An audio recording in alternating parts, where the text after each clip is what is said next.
안녕하세요. 입시는 이쌤의 이도원입니다.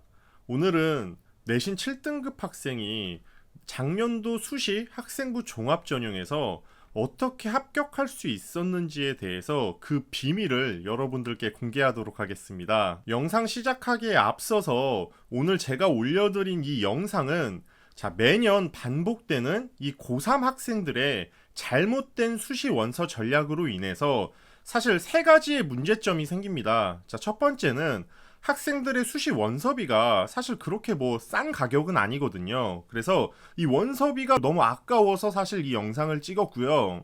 두 번째 이유는 불합격하고 나서 우리 학생들과 그리고 학부모님들의 그 실망감과 패배감을 저 이쌤은 사실 매번 듣고 있습니다. 그래서 이러한 부분이 굉장히 안타깝기 때문에 또 이 영상을 또 찍었습니다.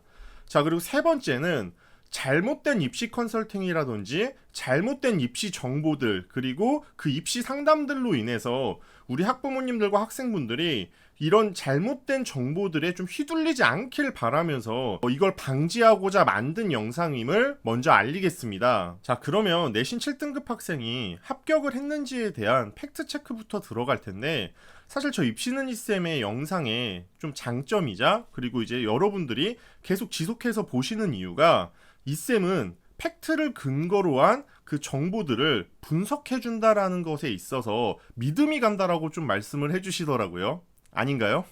네, 그래서 먼저 팩트부터 체크할 텐데, 올해 초에 이제 인하대학교에서 발표한 이 수시 입시 결과 자료를 보겠습니다. 학생부 종합 전형이고요. 우리가 볼 이 전형은 이 이남일의 인재 전형을 보겠습니다. 참고로 이 이남일의 인재 전형이 학생들을 서류 평가를 100%로 하고 2단계에서 면접 평가를 하는 방식으로 작년도에 학생을 선발했습니다. 전형적인 학생부 종합 전형의 선발 방식으로 여러분들이 생각해 주시면 되겠습니다. 여러분들께서 보고 계시는 이 자료는 인하대학교의 입시 결과 자료고 대학에서 직접 발표한 자료여서 여러분들이 그 입학처 사이트 들어가 보시면 무료로 공개되어 있습니다. 근데 우리가 여기서 주목해야 되는 부분은 학교마다 입시 결과 자료를 자신들의 그런 입시 툴이라든지 그런 형식을 맞춰가지고 좀 이렇게 공개를 해놓는데, 인하대학교는 이 최종 등록자의 평균과 최저 내신 등급을 공개를 해놨습니다. 근데 우리가 학생부 종합 전형은 단순하게 그냥 내신 등급만 가지고 선발하는 전형은 아니잖아요. 그렇기 때문에 이 인하대학교 측에서도 뭐라고 이야기를 해놨냐면, 인하대학교 학생부 종합 전형은 정성평가를 하고 종합적으로 서류를 평가하는데 이 교과 성적 자체를 정량적, 그러니까 등급 자체로만 이렇게 보진 않는다. 근데 여러분들이 이제 지원할 때 있어서 이해를 돕기 위해서 이제 인문에서는 국어, 영어, 수학, 사회, 그리고 자연은 국어, 영어, 수학, 과학 이 주요 교과의 내신 등급을 평균치로 해서 반영해서 공개를 해놨다라고 이야기를 해놨습니다. 인하대학교가 발표한 이 자료를 근거로 했을 때 내신 등급이 단순하게 이 정량적으로 봤을 때 가장 낮은 등급의 학생은 어떤 학생이었을까요? 이 빨간 박스의 학생은 7.04의 내신 등급을 가지고 있었는데, 이 학생, 제가 상담했던 학생이었습니다. 이 학생이 인하대학교에 합격했을 때는 저도 정말 기분이 좋았었는데, 사실 이 학생이 어떻게 합격했는지에 대해서 이제 여러분들께 그 방법을 말씀드리겠습니다. 근데 그 방법을 말씀드리기에 앞서서 좀 참고해 주실 부분이, 인하대학교뿐만 아니라 학생부 종합전형에서는요, 이 단순 내신 최저 등급만 놓고 본다면 특목고 학생이 이 지원할 수 있는 좀 괜찮은 대학들의 경우는요, 이렇게 최저 등급이 낮은 등급의 학생이 합격하는 경우가 꽤 발생됩니다. 근데 문제는 이러한 것들을 대부분의 학교들은 이 최저 등급 자체를 공개를 안 한다라는 거죠. 근데 인하대학교는 이렇게 공개를 해놨습니다. 아마 이 영상을 보고 계시는 분들께서 이 학생이 합격할 수 있었던 이유에 대해서 몇 가지 생각을 하셨을 수 있습니다. 첫 번째는 인하대는 안 좋은 학교여서 그런 거 아닌가? 여러분들, 인하대학교는요, 좋은 학교입니다. 취업적인 부분들 봤을 때도 사실 학생이 학교에서 충분히 좀 이렇게 역량적인 부분을 대학에서 잘 쌓는다라고 하면 사실 취업할 때 있어서 인하대학교가 발목을 잡거나 그러는 학교는 절대 아닙니다. 그리고 입시적인 부분에서 봤을 때 인서울의 중위권, 중상위권이랑 겹치는 학교예요. 그래서 여러분들께서 뭐 인하대학교를 설마 못 들어보신 분들은 계시진 않을 텐데 좀 좋은 학교라고 생각해 주시면 됩니다. 물론 이 좋다 안 좋다는 굉장히 주관적이기 때문에 어떤 분들께서 뭐 댓글로 야 인하대학교 안 좋은 학교잖아 이렇게 쓰지 마세요. 이렇게 대학들 분석 영상만 쓰면 뭐 어떤 분들 진짜 막 득달같이 달려들어서 여기 대학교 안 좋은 학교인데 막 이렇게 다시는 분들이 있는데 여러분들 절대 악플 달지 마세요. 두 번째는 사실 작년에 인하대학교가 좀 이슈가 있었죠. 근데 저 이쌤은 그냥 별다른 이슈 그렇게 큰 문제는 아니라고 생각합니다. 근데 이러한 이슈 때문에 그 학생이 합격했던 건가? 라고 생각하실 수 있는데 이 부분에 대해서는 제가 세모라고 말씀드리겠습니다. 왜냐면 학생이 입시에서 합격하는 데 있어서는 정말 다양한 환경들과 그 환경들의 변수들이 존재하기 때문에 작년에 인하대 이슈가 이 학생이 뭐 합격하는 데 있어서 직접적인 영향을 주진 않았겠지만 뭐 다양하게 정말 0.00001%의 조금이라도 연관은 있었을 수도 있죠. 근데 그러한 것들을 뭐 저 이쌤이 증명해낼 수는 없기 때문에 세모라고 말씀드리겠습니다. 근데 이러한 이슈 때문에 인하대의 입시 결과가 전체적으로 엄청나게 무너지거나 말도 안 되는 학생이 합격하는 경우는 없었다라고 저 이쌤이 말씀드릴 수 있습니다. 자, 그리고 세 번째는 어떻게 보면 가장 좀 합리적으로 의심할 수 있는 부분인데 그 7등급 학생이 일반고 학생이 아니라 특목고 학생 아니었나요? 네. 특목고 학생이었습니다. 마지막으로 설마 이렇게 생각하시는 분들이 계실까 하고 혹시나 하고 그냥 제가 적어봤는데 입시 컨설팅을 엄청나게 고액에 엄청 유명한 사람한테 되게 노출되지 않은 아는 사람들만 받는 그런 입시 컨설팅을 받았던 거 아닌가? 여러분들 이 학생 제가 상담했다니까요.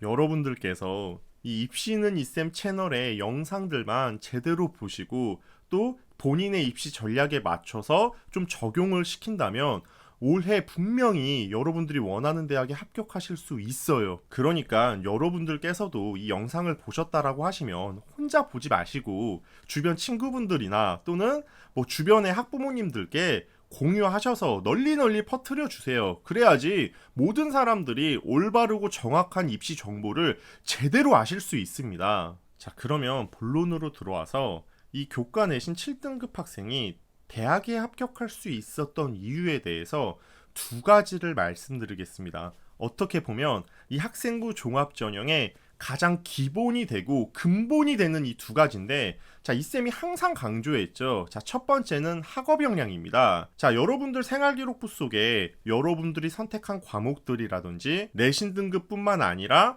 뭐 원점수 그리고 과목 평균 편차 수강자 수까지 굉장히 많은 정보들을 이 성적표가 보여주고 있습니다. 그래서 본인의 이 학업 성적을 올바르게 평가를 해서 내가 어떤 대학에 지원하면 이렇게 붙을 수 있는지를 좀 객관적으로 여러분들이 평가를 받으시거나 본인의 성적을 분석하셔야 됩니다. 자, 그래서 저 이쌤이 실제로 컨설팅한 학생들의 성적표를 좀 보면서 어떤 식으로 학업 성적이 평가되는지를 뒤에서 말씀드리겠습니다. 자, 그리고 두 번째는 저 이쌤이 학생부 종합전형에 지원을 하려면 서류에서 이 진로 방향이 좀 명확하게 나타나야 된다라고 이야기를 했습니다.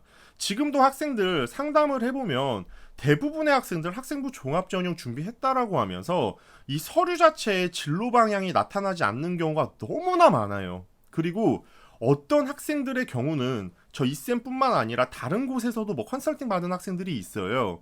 자, 그러면 그분들이 어떻게 컨설팅 했는지에 대해서 가끔씩 이야기를 하거든요. 그럼 한번 들어보면 이 학생의 서류를 제대로 해석도 못하고 막무가내로 학생부 종합전형 작년도 입시 결과 커트라인만 보고 지원을 하는 거예요. 이 등급 커트라인만 보고. 그래서 이런 경우가 너무 많아서 여러분들의 생활기록부 속에서의 나와 있는 진로 방향성을 제대로 해석하는 것이 매우 중요하다라는 것을 다시 한번 강조드리겠습니다. 저 이쌤이 실제 상담했던 친구들 3명의 학생의 이 통합사회 과목의 성적표를 한번 가져왔는데 자, 여러분들은 학생부 종합전형에서 석차 등급만 보고 이야기한다는 건 이 나머지 것들은 보지 않은 채 이 빨간 박스 쳐져진 이 등급만 본다라는 거죠. 자, 그러면 이 등급만 봤을 때는 당연히 맨 마지막에 있는 학생이 가장 낮은 평가를 받을 것이고 가장 위에 있는 학생이 높은 평가를 받는다라는 것이죠. 하지만 과목별 성적표에 모든 것들을 확인하게 된다면 여러분들은 맨 마지막의 학생이 가장 낮은 평가를 받는다라고 감히 이야기하지는 못합니다. 여러분들의 성적표에서 이 원점수, 과목평균, 표준편차 그리고 뭐 이런 수강자 수를 분석을 해본다면 사실 여러분들이 다니고 있는 학교의 대략적인 정보를 알 수 있습니다. 그래서 대학들은 이러한 부분을 항상 이야기하죠. 어떻게 평가한다?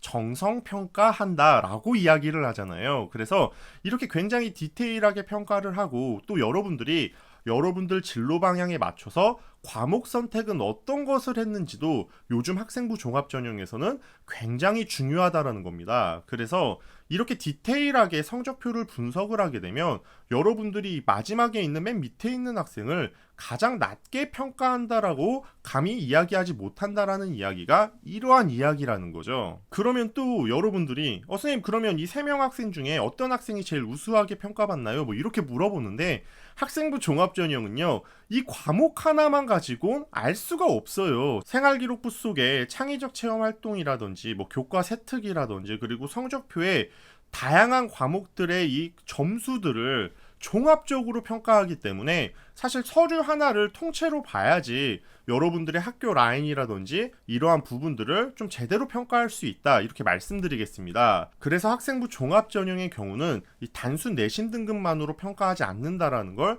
다시 한번 말씀드리겠습니다. 요약을 좀 해보면 자, 첫 번째 대학이 발표한 이 학생부 종합전형에 단순 내신 등급에 제발 속지 말자. 이 입시 결과 단순 내신 등급 컷에 절대 속지 말자라는 거 한 번 더 말씀드리겠습니다. 자, 그리고 두 번째는 본인의 학업 성적을 뭐 선택 과목은 어떤 걸 형성했고 우리 학교가 뭐 내신 등급은 잘 나오진 않지만 내가 원점수를 뭐 잘 형성했으니까 종합 전형에서는 좀 해볼 만하다 또는 뭐 교과 세특이나 비교과는 어떤 식으로 형성했나 뭐 이런 것들을 여러분들께서 제대로 좀 분석하시고 지원하셔야 됩니다. 자, 그리고 마지막으로 저 이쌤이 학생부 종합 전형에서 학업 역량을 굉장히 중요하게 이야기를 하지만 그만큼 또 학생부 종합전형에 지원을 하기 위해선 이 진로 방향이 나타나는 게 굉장히 또 중요한 포인트다 이렇게 말씀을 드리죠. 자, 이 진로 방향성에 대해서 좀 이야기를 해보면 대부분의 학생들이 학생부 종합전형을 어떻게 준비하냐, 본인이 지원하고 싶은 그리고 본인이 희망하는 그 전공을 먼저 선정을 해요. 뭐 경영학과면 경영학과, 뭐 기계공학과면 기계공학과. 그러면 그 관련된 직업을 설정을 합니다. 그리고 이 학과와 직업에 맞춰서 학교 활동을 형성을 하려고 해요. 그래서 생활기록부 보면 온통 그 희망 전공과 관련된 내용만 이 생활기록부에 도배가 되어 있습니다. 자, 이러한 생활기록부는 사실 저는 뭐 진로 방향이 그렇게 썩 좋게 나타나 있다라고 말하지는 않아요. 자, 그러면 진로 방향이 잘 나타나 있는 생활기록부는 어떤 생활기록부냐면 일단 본인의 진로가 좀 이렇게 스토리라인이 좀 이렇게 형성이 돼 있습니다. 그럼 그 관련된 진로 방향에 맞춰서 본인이 1학년 때부터 3학년 때까지 학교 활동을 해놨던 것이 과정이 생활기록부 속에 잘 담겨 있다라는 거죠. 자, 그러면 이 생활기록부를 잘 해석해서 희망 전공은 어떻게 선택하면 좋은지 학과와 전공을 선택하는 것이 마지막에 이루어져야 된다라는 겁니다. 그래서 생활기록부 속에서는 결과와 나열 중심에 뭐 학과들의 이야기가 적혀 있는 게 아니라 학생들의 그런 과정만 잘 담겨 있어도 그게 곧 계열적합에 대한 이야기고 그게 곧 진로 역량의 이야기다. 그리고 그거를 이쌤은 진로 방향이다라고 이야기를 합니다. 오늘 이렇게 학생부 종합전형의 굉장히 중요한 두 가지 포인트를 여러분들께 말씀드렸는데 여러분들 많은 도움 되셨나요? 자, 도움 되셨다면 입시는 이쌤 채널 좋아요와 구독 눌러주시고 저 이쌤은 앞으로 더 유익한 정보 가지고 여러분들께 찾아뵙도록 하겠습니다. 오늘 영상 시청해주셔서 감사합니다.